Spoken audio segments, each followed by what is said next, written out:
While I was at Airbnb, it's funny you mentioned Genesis. I put together a cross-functional team, and we looked at everything related to blockchain, and started to look into, of course, fractional owning of real estate. My cousin and I own a 198-unit residential development where we bought the loan, we got it we bought the land, we got it rezoned, we got construction financing, went through the entire experience and all the time costs and hassles associated with traditional real estate development.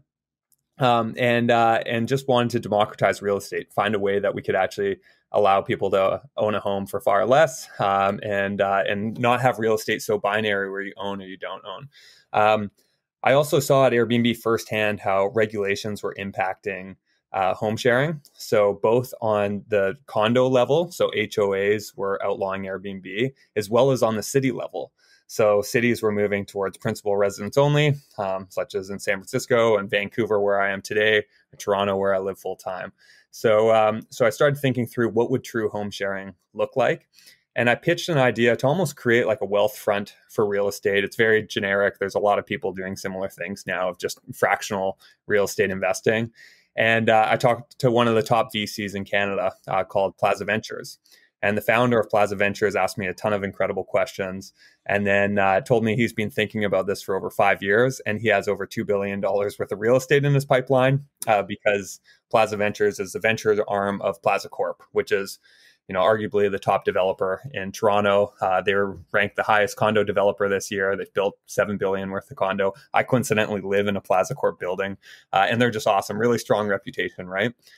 So yeah, we started going back and forth. I was traveling a ton with Airbnb. Whenever I was in Toronto, I get together with Rob Richards, who I mentioned is now my co-founder. And I eventually brought this idea of creating a world where you can have the benefits of owning with the freedoms of renting to the co-founder of Airbnb. He was extremely supportive, had a bunch of incredible intros to different people in the space, including a friend of mine and longtime mentor who was head of multifamily at Airbnb. He came up to me the next day and he's like, when you're in back-to-back meetings and you're constantly switching what you're thinking about, he's like, I was driving home and trying to go to bed, and I couldn't shake our conversation about this new model of home ownership. Christine here with another fun episode of the Co-Living Coach Show every single Wednesday. It's on YouTube, Spotify, SoundCloud, iTunes, and also the CEO of Kindred, which is a platform for the co-living industry. And as usual, I want to give a quick thank you to our sponsors that help support this show, starting with Anyplace. With the ever-growing demand for flexible living, it is more valuable than ever to find move-in ready housing that fits your needs without the burden of a long lease. Service departments and alternative options like co-living make it super easy and painless to move, relocate, or simply explore a city. And we're honored to share with you the best platform to discover unique and affordable places to live in locations around the world. For an operator, definitely reach out to them if you want to get listed on their platform. And also thank you to Isl Furnishings, a brand created through Interspace Living, which exists in the exciting space where design meets function. Interspace parlayed its success in commercial-grade unit furniture and conceived an elevated offering. They believe strongly in the co-living industry, and they already work with some of the larger companies like Quarters and Star City. They were founded with the mission to bring your brand to life. Their goal is to revolutionize the unit furniture experience. And driven by creativity, Isl Furnishings believes that interiors should inspire brilliance. Every venue has its own voice. They exist to clarify that voice, interpret your brand vision, and deliver superior quality on time, every time. Okay, had a lot of fun speaking to Daniel this week. You guys are going to love it. This is pretty much what I've been talking about for a couple of years now, is how do we find a way to make home ownership more accessible without locking people into a 30-year mortgage, because that's just not going to happen anymore. So I'll go ahead and read Daniel's bio and we'll launch right into this week's episode. Daniel is a serial tech entrepreneur and growth expert. He is the co-founder of Key, which has $2 billion in top-tier real estate tied up to create a new model for home ownership. Key Living is fundamentally changing the way real estate works for the better, for the many, making financial prosperity realistic and attainable. Instead of wasting 21 years saving for a big down payment, you can start owning and building home equity with Key many years earlier. Plus, you can own without being locked into a mortgage, and it only takes $15,000.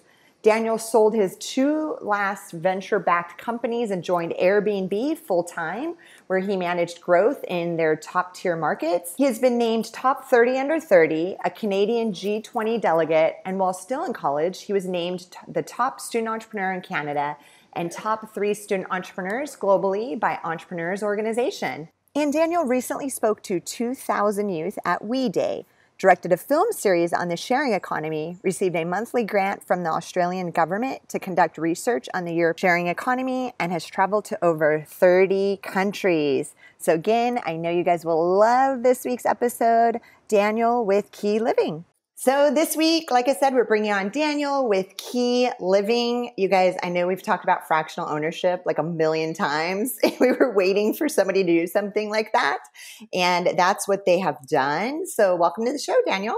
Yeah, thanks so much for having me. Cool. So let's just start with the genesis of Key Living. I know you guys launched the beginning of last year, correct? Yeah, that's correct. And we haven't officially launched. We're still actually in pseudo stealth, but it's really exciting to bring a little teaser of what we're building to your audience here. But yeah, happy to talk about the genesis. Maybe I'll speak from my journey, and then I'll dive into my co-founder's journey, and then how that came together to create Key. So let's dive right in. So a bit of my background: I started 2 venture-backed companies that I sold a few years ago while I was in college. And then I joined Airbnb full time. While I was at Airbnb, I managed most of Canada and some of Eastern United States. It was a ton of fun. We grew, an incredible amount, as I'm sure most people on this on the podcast would know, right? True poster child of an exponential organization. And obviously, COVID has massively impacted their business, down around 90%, but they're extremely resilient and they'll do well. While I was at Airbnb, it's funny you mentioned Genesis. I put together a cross-functional team, and we looked at everything related to blockchain, and started to look into, of course, fractional owning of real estate. My cousin and I own a 198-unit residential development where we bought the loan, we got it we bought the land, we got it rezoned, we got construction financing, went through the entire experience and all the time, costs, and hassles associated with traditional real estate development. And just wanted to democratize real estate, find a way that we could actually allow people to own a home for far less, and not have real estate so binary where you own or you don't own. I also saw at Airbnb firsthand how regulations were impacting home sharing. So both on the condo level, so HOAs were outlawing Airbnb, as well as on the city level. So cities were moving towards principal residents only, such as in San Francisco and Vancouver, where I am today, or Toronto, where I live full time. So I started thinking through what would true home sharing look like. And I pitched an idea to almost create like a wealth front for real estate. It's very generic. There's a lot of people doing similar things now of just fractional real estate investing. And I talked to one of the top VCs in Canada called Plaza Ventures. And the founder of Plaza Ventures asked me a ton of incredible questions, and then told me he's been thinking about this for over 5 years, and he has over $2 billion worth of real estate in his pipeline because Plaza Ventures is the venture arm of Plaza Corp, which is, arguably the top developer in Toronto. They were ranked the highest condo developer this year. They've built $7 billion worth of condo. I coincidentally live in a Plaza Corp building, and they're just awesome. Really strong reputation, right? So yeah, we started going back and forth. I was traveling a ton with Airbnb. Whenever I was in Toronto, I get together with Rob Richards, who I mentioned is now my co-founder. And I eventually brought this idea of creating a world where you could have the benefits of owning with the freedoms of renting to the co-founder of Airbnb. He was extremely supportive, had a bunch of incredible intros to different people in the space, including a friend of mine and longtime mentor who was head of multifamily at Airbnb.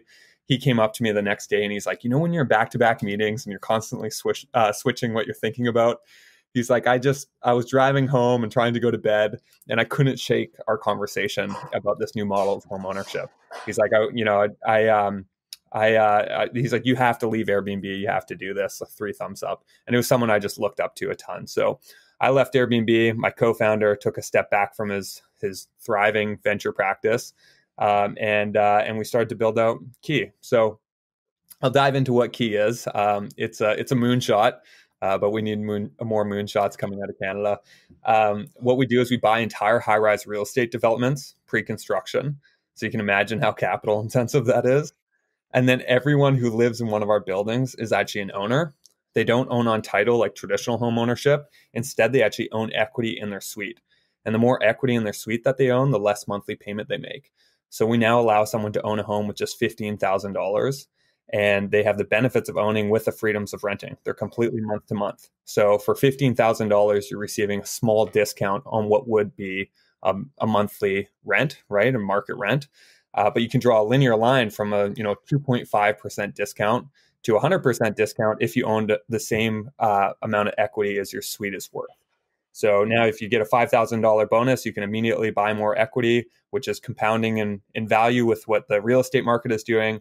And you're receiving less monthly payment that you have to make, or you can sell 20 grand worth of equity and go travel the world or fund your wedding. So that's it from a high level. There's a lot more to it than that, of course, but maybe we can go from there. No, that's perfect, Daniel. That was super helpful. You did a great job kind of laying it out for us. So let's see here. There must be an investment vehicle holding all this. So they're technically getting equity into that, correct? Yeah, we're an opco-propco model, so it's not like they're taking a bet on our management company. They're actually an investor in the real estate. They own their home. They have a life lease on it, so they can't be evicted or unless they're delinquent or destructive. So what we say is there's two main benefits of home ownership, right? You have an equity position that can grow in value over time, and you have security of tenancy. So no dreaded 60-day notice because your landlord's son or daughter is going to the local university and you have to evict, which happens all too often. So with Key, you have those two main benefits with the freedoms of renting, and the freedoms of renting are capital flexibility, so you can use your money how you want, when you want, and mobility of yourself, right? When I sold my company and joined Airbnb, I moved from Vancouver to Toronto. I hired a realtor to help me find a place to buy, and then I felt like it was an important in my life that I wanted a long-term mortgage. There's a very real chance that I'd be moving to San Francisco, and if I bought a place and sold it a few years later, I'm not actually getting any further ahead, right? Plus all the time costs and hassles that are associated with that journey. So we live in a day of such instant gratification and access over ownership, but we only value access over ownership because ownership forfeits our freedom, right? And just if you look at my co-founder, a bit of his background, maybe I'll tell his story if that works. Is that all right? Okay. So super impressive guy, University of Waterloo physics grad. Did some really strong engineering and laying the foundation of the internet and early SaaS pioneer. So started the first SaaS-based company in Canada, I think second in North America, called eCruiter. Took it public on the NASDAQ in '98. So one of the last companies to get out before the bubble hit. Started angel investing, got together with Anthony Heller, who's the founder of Plaza Corp. They formalized the Deal Club and then started, investing in some really strong companies together. And they had office space within one, this top developer. So here's this tech guy who spent his entire career digitizing stuff, and SaaS is only one of the many sort of innovations that Rob created. And he's just looking at how inefficient and antiquated the real estate development industry is, right? You have a team of people who are making, 2,000 phone calls to high net worth individuals or family offices to get, a bunch of $100,000 to $200,000 to $500,000 checks, right? To then raise enough equity to launch a pre-sale program and spend all this money on sales and marketing to get enough pre-sales to then take that to the banks and unlock construction financing, to build it as quickly as possible, to then unlock your pre-sales, return your capital back after 5 years, wash your hands from it, and then move on to the next one. So every single building is siloed, right? There's no commercial asset class. It's not something that Harvard Endowment Fund, who has a minimum check size of $100 million, but can't own more than 5% of a portfolio. They can't invest in condo because it's siloed, right? And they're not going to manage relationships with 100 different developers on a building by building basis. So it's just highly inefficient.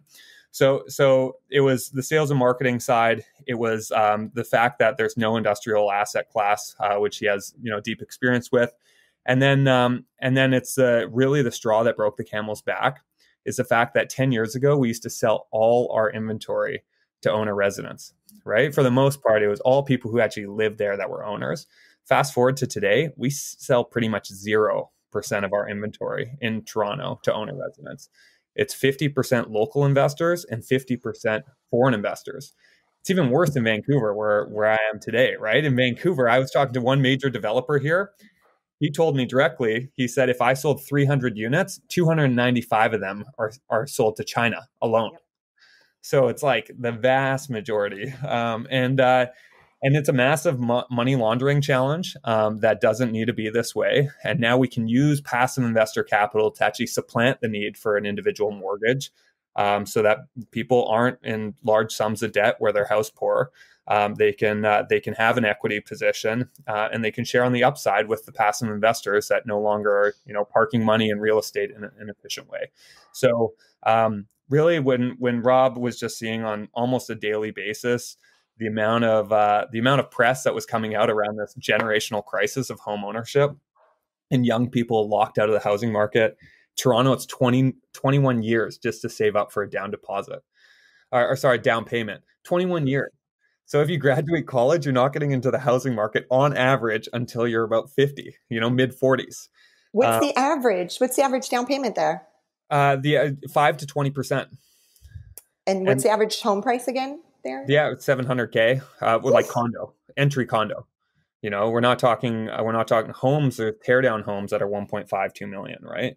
And in Toronto, you have a lot of homes that are fourplexes or triplexes, duplexes, but often you have a house that's not a massive house that's divided into like 4 units or sometimes even a basement unit, right? So there's only so much space for sprawl. You're surrounded by the lakes and the green belt in Toronto. Vancouver is even worse. It's 29 years to save up for a down payment.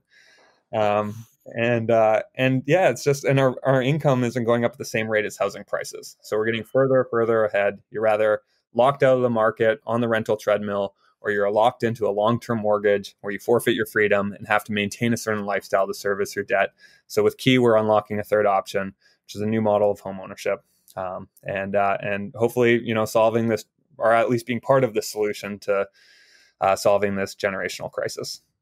No, and I love that you said access over ownership, because that's exactly what this generation wants. They don't want a 30-year mortgage. Is it the same in Canada? Are they 30-year on average or 15? Yep. 30? Okay.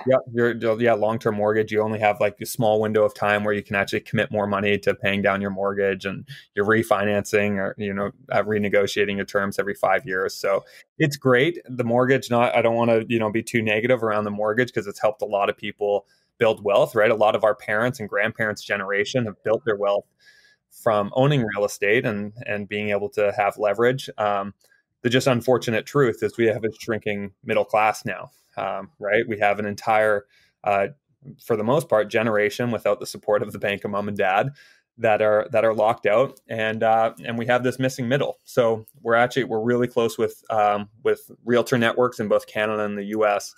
That can now service their missing middle, all their leads that don't qualify for a mortgage or don't want to sacrifice their freedom. And now we can give them an easy way to start building equity. Yeah, that's amazing. I mean, a friend of mine, but again, they're probably in their early 50s, just locked, a mortgage at 1.5%, which is really low. Yeah, it's amazing. Yeah. But again, when you build that, I don't know how common that is. Again, it's like a $2 million home, right? Yeah. So, common now, though. Definitely common now. For just like the rate of interest is so low, and even fixed terms. You're getting fixed terms for just over 2%, right? That's true. That's true. Yeah. But it's great for us because we have leverage in our system. So what we do is we raise 40% equity, 60% debt. Those numbers might fluctuate a bit, and then we use that money to then buy these buildings. Where we save a developer, everywhere from 7.5% to 15% of non-marginal costs, because the developer no longer now has to pay a commission on all the calls that they're making to raise equity. They no longer have to open a sales or marketing office, and we save them financing costs from the banks because now our deposit is actually bonded. So we save the developer a lot of time, and we also save the developer, quite a bit of non-marginal costs. So we actually are receiving. We have over $2 billion worth of real estate under LOI to acquire, and we're receiving that at a discount for the costs that we're stripping out of the system. So then we can go to the Harvard Endowment Fund, just to use the same example, give them exposure to this real estate that they didn't have access to in the past. That's some of the best real estate, in the world, downtown core Toronto, purpose built, that we're receiving at a discount. So that's the narrative. How long were you at Airbnb? 2 years. 2 years. And then are your residents or the owners, are they allowed to rent out their units and put them on Airbnb? Yeah, so this is where it gets really interesting. We have a community of homeowners, right? It's not, you can't sign 5 leases and then Airbnb them full time, or buy 5 units and then, and then sublet them. So you actually have to be an owner resident. But by being an owner resident, now that you actually abide by local laws, right? We control the building, so we make them all Airbnb friendly. We work with the people who live there to allow them to rent out their unit on Airbnb, and we actually manage it all for them. So it's full service. We coordinate with the guests. We coordinate with the cleaners. We help with key and keyless entry and everything else, and laundry and all that. So for an owner resident, they can just let us know where they're going or when they're out of town, and then we can manage everything else for them, and then we just do a revenue share on the entire booking value. No, I love that. And especially, again, the housing market's so tight there in Toronto. That's where you guys are starting. Are you going to expand into other cities? Absolutely. Yeah. The vision is creating nodes around the world, right? So one day you can graduate college. You don't even have to buy a couch. You just subscribe to a furniture as a service as part of our offering. You go from a bachelor to maybe a 1, 2, or 3 bedroom because you start or grow a family.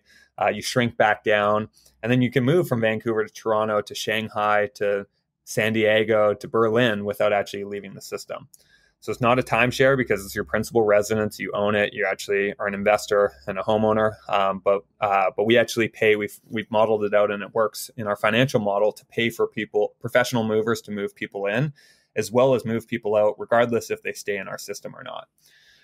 But that's it's almost a form of global citizenship in a way, right? Where you no longer are confined to the area where you live, and you're way more likely. I was $800 off from an offer that I put into a place in Vancouver just before I sold my company. So it's good that it didn't go through, but I would be far less likely to move from a city for a new job opportunity if I had a mortgage, right?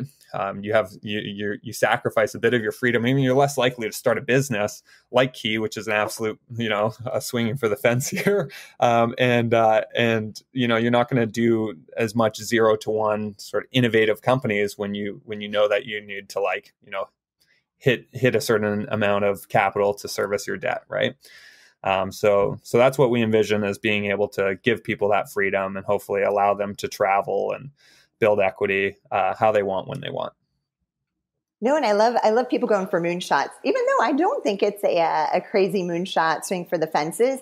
Because again, every time I brought it up to very smart real estate developers, investors, they love the idea. Everybody says that's the future.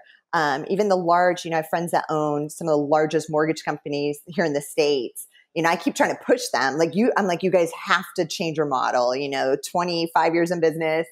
You just have to, because this 30-year mortgage stuff is going to go eventually. And how could they get into this somehow?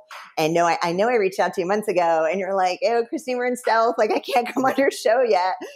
So thank you so much for just kind of getting out there and talking about this. Because you guys are... We have some really good press releases that we've sort of banked for the time being. And we just felt like we don't want to be a hype play, especially in the wake of WeWork, right? With raising so much money, positioning themselves as a technology company.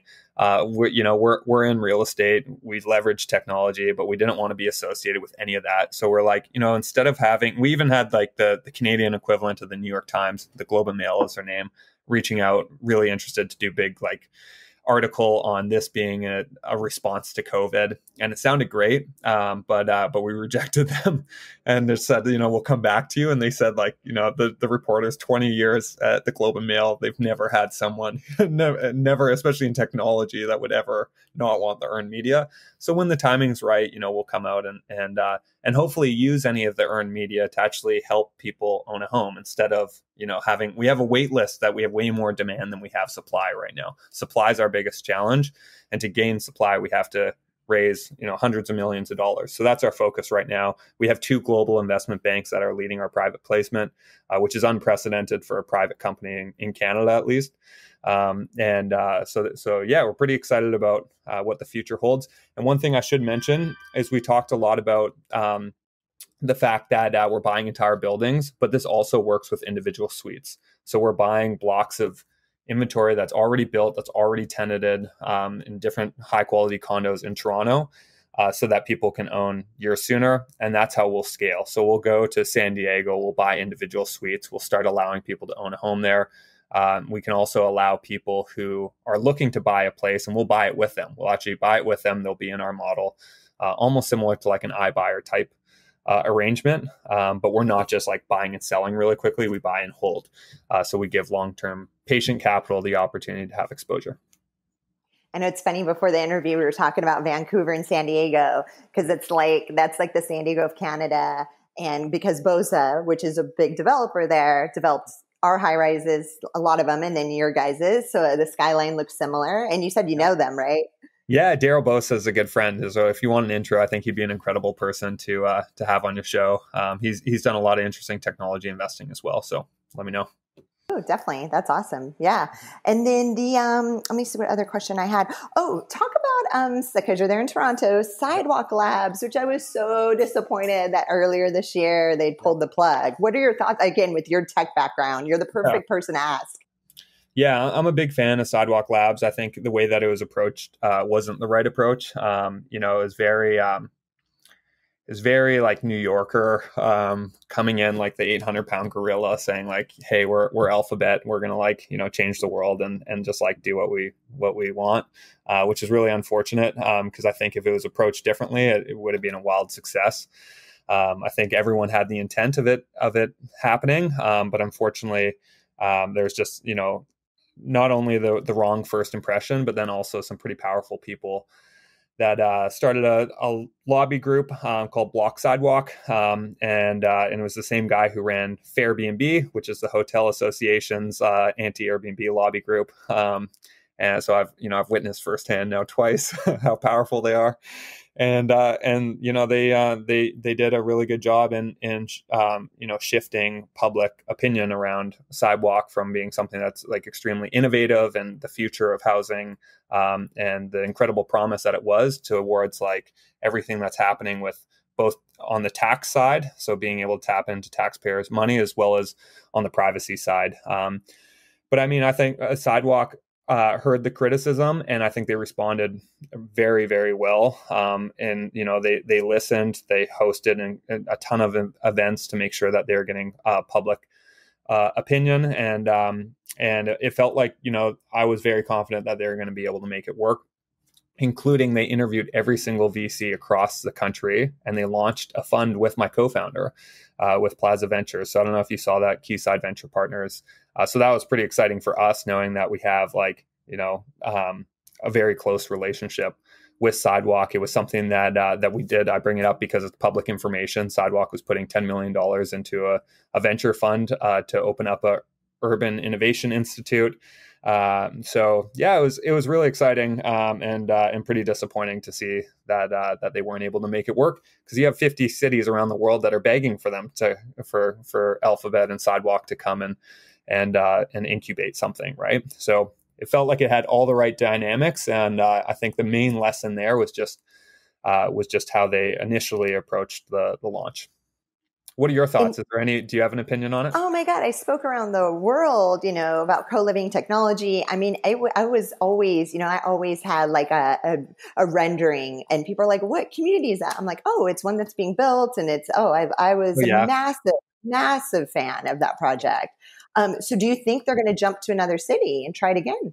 Yeah, I think so. I mean, I don't know, but but I think, it's a massive opportunity. I think personally, without like, I can't speak on the behalf of Alphabet or what and speculate what they might do next, but I believe that the next great frontier of tech wars is on the living experience, is on the home operating system, the OS,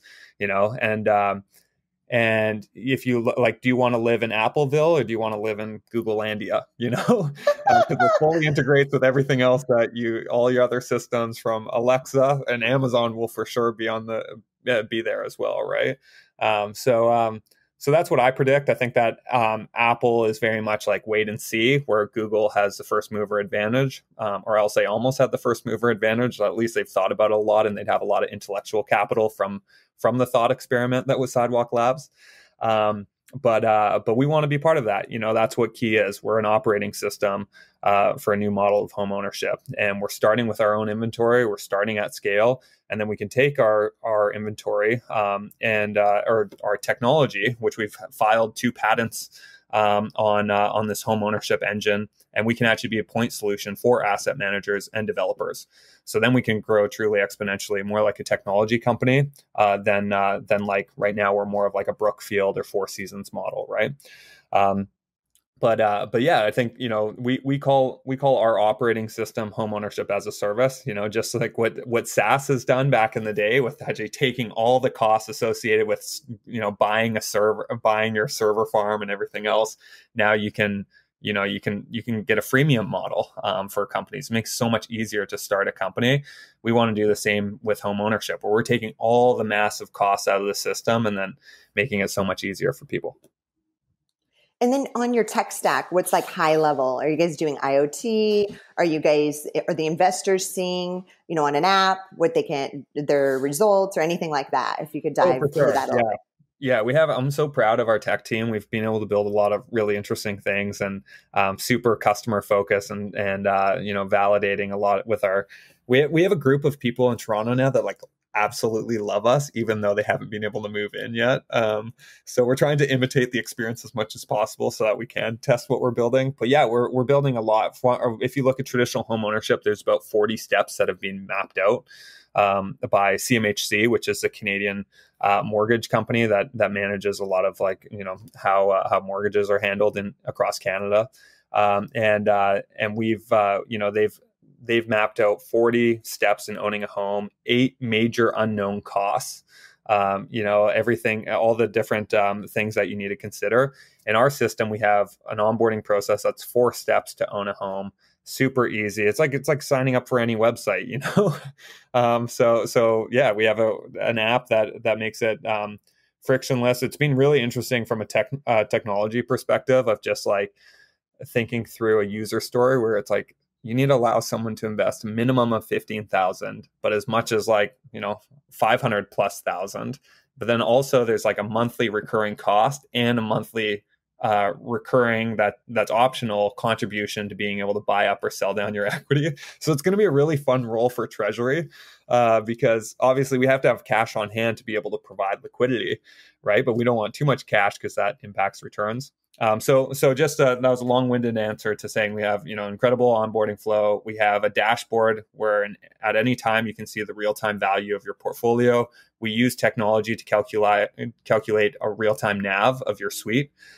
So you actually know the value of your home that you live in way better than the person across the street that's looking at someone who sold a few years later. And maybe it was like, maybe they needed to sell. Maybe someone really wanted the home and bought it for more than they should have. And then we have a partner that we've been working with for the entire in-home Internet of Things experience. And really at the core, we want to create an elevated living experience. So much of what co-living has done, we're imitating, right?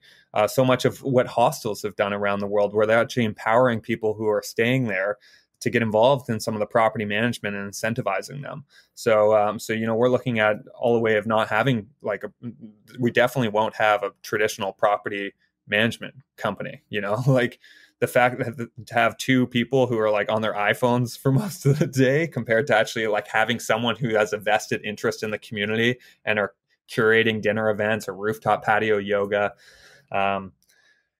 So yeah, it's exciting. I know there's so many different angles I can take it here, but the way I think about it is that almost we're creating better infrastructure just like any platform, and then you can have different companies that can plug into that platform. So think of we've had LOIs from some of the major co-working companies that want as much space as they can get.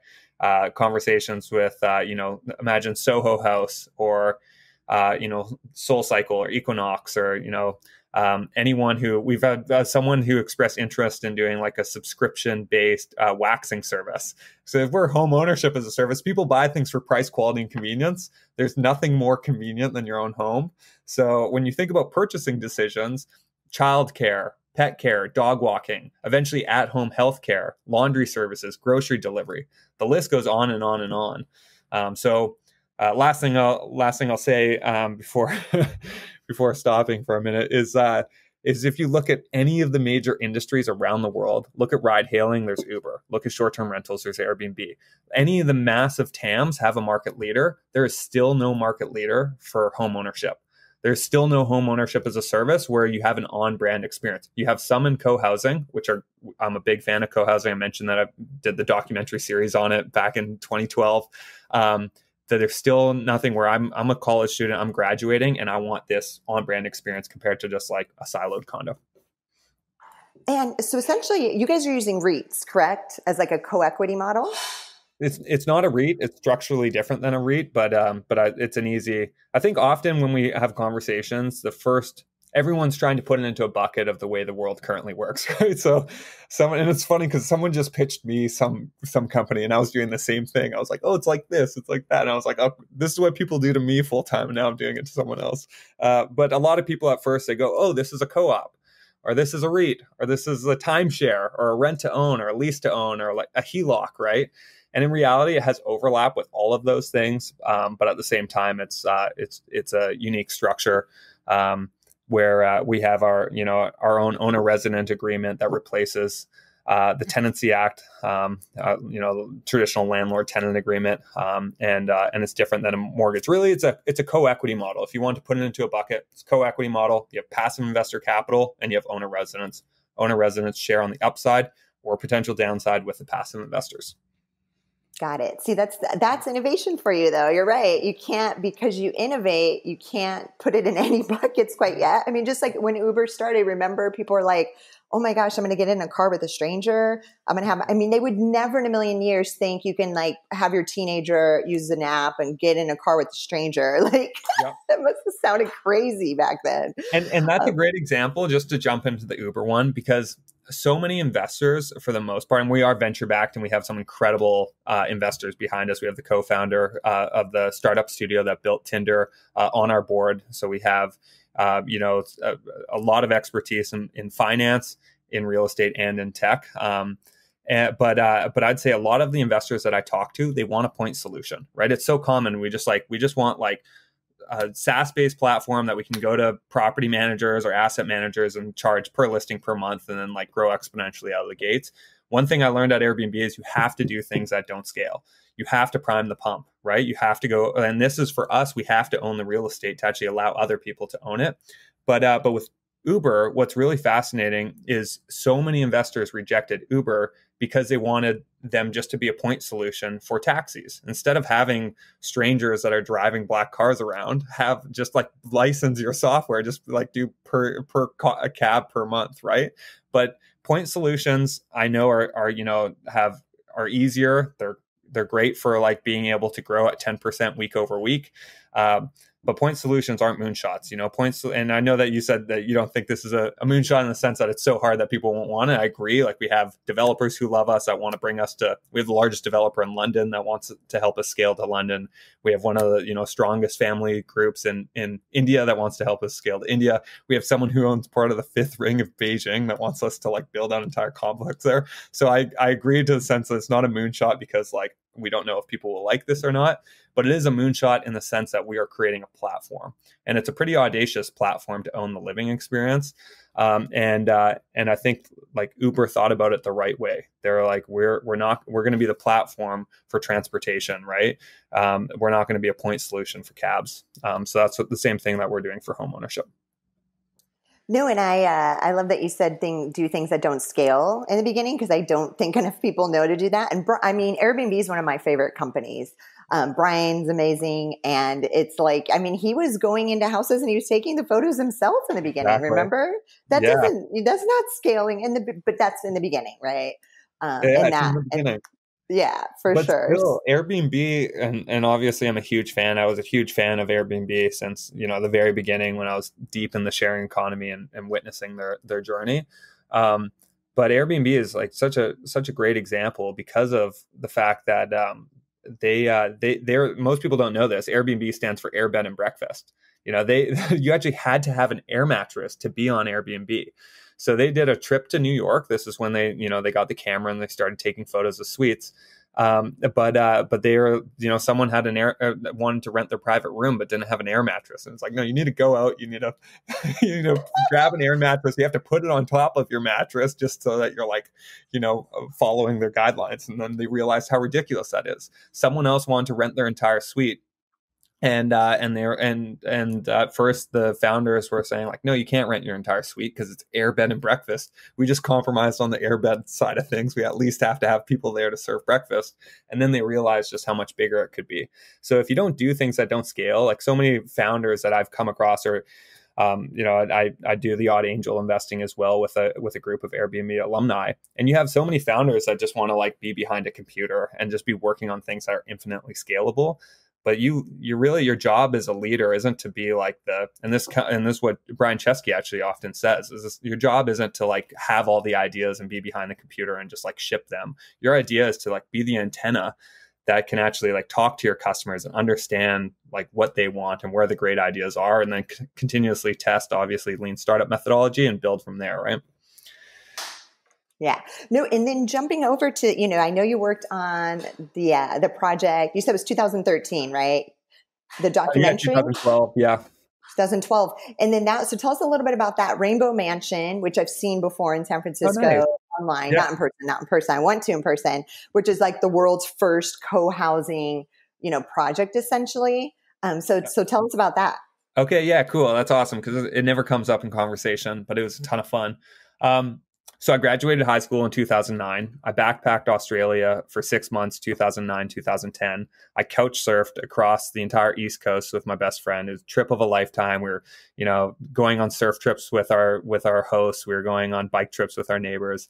I came home in my first semester of university. I watched a TED Talk called "The Rise of Collaborative Consumption," now called "The Rise of the Sharing Economy." Before we had the term sharing economy, by Rachel Botsman. And I remember being in my entrepreneurship class with goosebumps, like literally head to toe goosebumps, just thinking about like, this is what I experienced in Australia, where it's like access over ownership. We were literally broke backpackers who had nothing, yet we had access to anything we could ever want. So I wanted to create that same experience that I felt backpacking here at home in my own backyard. So I launched ShareShed, which was my first company. We were venture backed. We had the same seed investors in Uber and Salesforce, and some other really strong heavy hitters.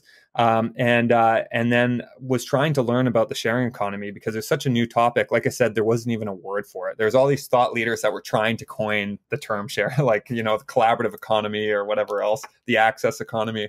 So I would go up to my teachers and I would ask them like, this collaborative consumption thing, like, of not actually having to own things, but being able to have access to anything you could ever want, whether that be just purely based on community and or if it's actually something that you could rent. And none of my teachers knew anything that I was talking about, right? And there was nothing online other than this TED Talk by Rachel Botsman. So spontaneously, I was like, well, if no one knows about this, then I should help educate. And if I do a documentary series, then maybe that's a great way that I can speak to the smartest thought leaders in the space to help educate not only myself, but others. So that's what I did. I somewhat spontaneously drove straight from Vancouver to California in a day, to San Francisco, which I never even knew was possible. And yeah, it was like, I met with Facebook, I met with Google, I met with Airbnb, I met with Rainbow Mansion, who claims to be the first co-housing spot in the Bay Area.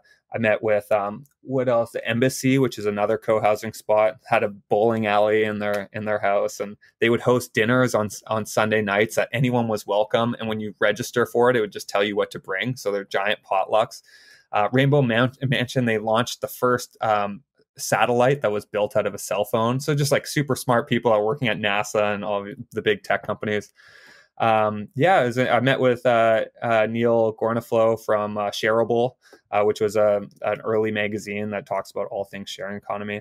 So it's just an incredible experience, and it was for a university. I used it as a project, but I really want to go back and get an idea of rewatch some of that stuff, because really I feel like the sharing economy is somewhat didn't come out as everyone predicted, right? There's an article, a great article. It's called "The Sharing Economy is Dead and We Killed It," of just a promise that like we're never going to have to own a tent because we can just rent a tent off of our neighbor. But now it's like prices have been driven down so much by efficiencies that you can buy a tent for $30, right? It's like not worth renting it. You'd want more than that, like a night, if you were to rent your tent, right? And just like for how on demand our economy is, you don't want to like coordinate pickup or drop off, and there's still a ton of promise. But even what we're building with Key is we want to be able to empower sharing of goods and services. Like the fact that the average drill, the lifespan of a drill that's in use is under 15 minutes. Under 15 minutes, yeah, you have like more than half of North Americans that actually own a drill, right? You don't need a drill. You just need access to a drill for like the odd time here and there. So we'll be able to do so much more in our buildings. No, and that was another thing, I forget the dollar amount that was going to be saved because it was such a dense, big community, of doing an app where you guys can share, anything, right? Really easily, really quickly. And that would have been pulled off in a dense, kind of area like that. So again, and skill sharing, right? Like I want to learn a new language, or I want to learn karate, or whatever, or learn to cook, whatever it might be, right? And now empowering people to connect. I live in the largest development in Canadian history right now, as I mentioned, a Plaza Corp building. But there's no community there. Like I don't know any of my neighbors, even though there's 1,600 units in my building, and I've lived there for 3.5 years. So leveraging technology and just being extremely intentional with the community that we're building, we can do so much more. I'm really excited for what's to come. No, for sure. And then, talking about, having whole buildings, I know Sonder, we've talked about them before on the show. They're doing really well because they took over entire buildings. They've got way better negotiation power with, the landlords, obviously. So that's another Canadian company, right? Yeah. I'm a big fan of Sonder. I think it's really interesting what they're doing. They've almost made the case that in some ways Airbnb is eBay and they're Amazon, because they're actually controlling the underlying asset, right? They're not just a marketplace. How do you not get commoditized by Google when you're a marketplace, when Google owns search for the most part, right? And most marketplaces are purely just search for whatever their niche might be. So it's really interesting where Amazon has been able to compete with Google because they've become the homepage of search for products, but they've also started to control the underlying asset, right? The distribution. So I think to win long term, you rather have to control the underlying asset, or somehow you have to be able to be better at search than Google, because Airbnb right now is getting somewhat commoditized in ways from Google, VRBO, HomeAway, Expedia, Booking.com. They're all going after each other's supplies. Sonder, what they've been able to do is by controlling the underlying asset, they're the one that's distributing. They're standing on the shoulders of giants, but at the end of the day, it's really hard to commoditize. No, for sure. And then I'm wondering, again, bringing it back to co-living, can your model partner with like a large co-living operator, or maybe when they open, I'm just trying to like flesh this out with you as we're talking, or brainstorm, or maybe you have this laid out, or maybe they open another location and you guys partner with them and they have a division, like another arm of their company where it's like, hey, you guys can, have this co-equity in a new location, especially there's some beautiful, like, amazing global brands for co-living. A lot of them listen to the show. A lot of them have been on the show. Right. So yeah, like what are your guys' kind of plans in that front? So the plan is to first prove it out ourselves, because it's going to be hard to go to an asset manager or someone who's running a co-living company and then pitch them this new model of home ownership without actually having a bigger case study with how it works in our own backyard, right? And then we've modeled out a way that we can be more of a point solution, where we can actually go to beautiful places that are on brand, where 1 + 1 = 3. We can empower the people who live there to actually own equity. And we also have the back the treasury support where we can provide liquidity. So all of that, it's almost home ownership is a service, right? It's like we're like home ownership in a box, where now we can take people that are traditionally renters don't. There's a saying that no one washes a rent-a-car, right? And it's like rentals aren't treated the same way that owner-occupied units are. So for people who own, massive co-working companies or even boutiques, like I love, boutique co-housing spots there's amazing ones around the world. We can empower them to help the people who live there to own a piece of their home, to take better care of it, to be part of the community. We never got into it, but we have a really interesting economic flywheel of ways that people can build equity through loyalty of different goods and services. So that gets really exciting. If my co-founder was on the show, that's all you guys would be talking about. But yeah, that's the plan. Let's prove it out with our own inventory that we're starting with, and then let's go to some interesting co-housing companies, and just outside of co-housing, just asset managers, property managers, which will help us grow more exponentially in different areas of the world. No, I know. When you guys have a big announcement, we'll bring your co-founder on next time for sure. Yeah, I was watching great. some videos of him, and I'm like, oh my God, we need to bring him on too. So yeah, we'll wait until you guys come more out of stealth.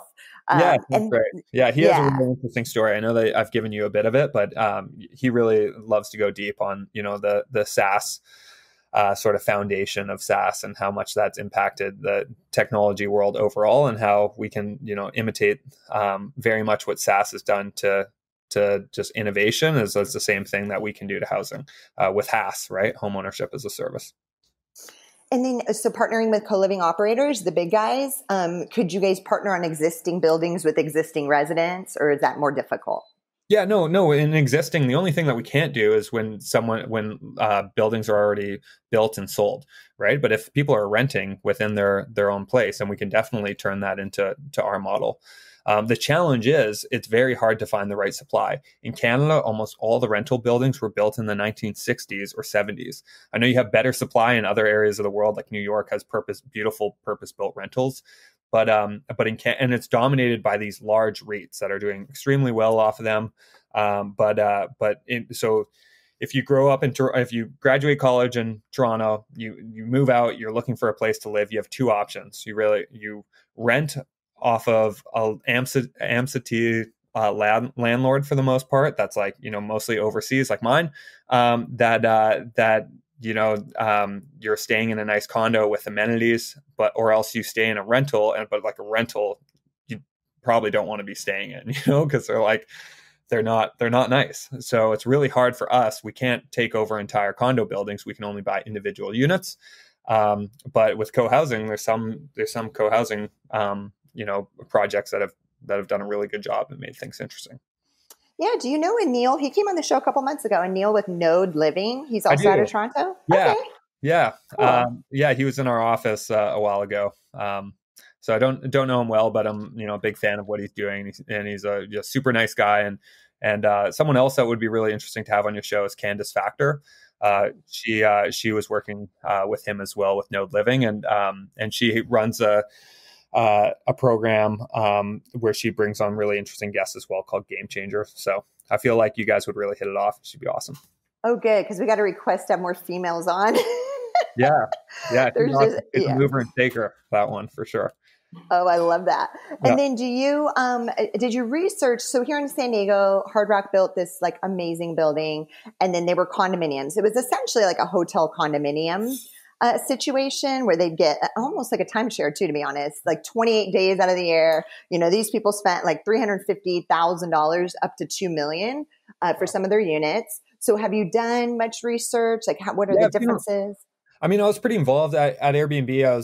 I was part of the team that really focused on the vacation rental industry, and then also launching Airbnb Plus. So we looked at a ton of different subscription models. We looked at the Vacation Rental Management Association, VRMA. There was a lot of interesting coming around subscription living.